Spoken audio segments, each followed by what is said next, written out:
Investigation ಮಾಡ್ತಾ ಇದ್ದಾರೆ.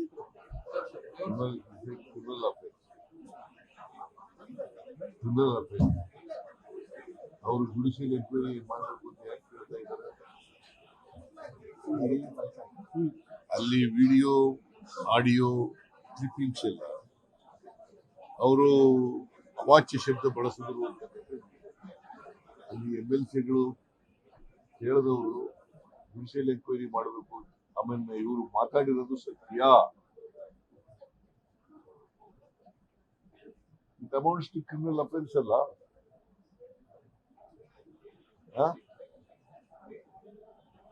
ಈಗ ಅವರು ಒಬ್ಬ senior general secretary BJP central party BJP ಆಗಿ ಈ ತರ ಪದ ಬಳಕೆ ಮಾಡೋದಿದೆಯಲ್ಲ, ಇದು ಅತ್ಯಂತ ಖಂಡನೀಯವಾಗಿದೆ.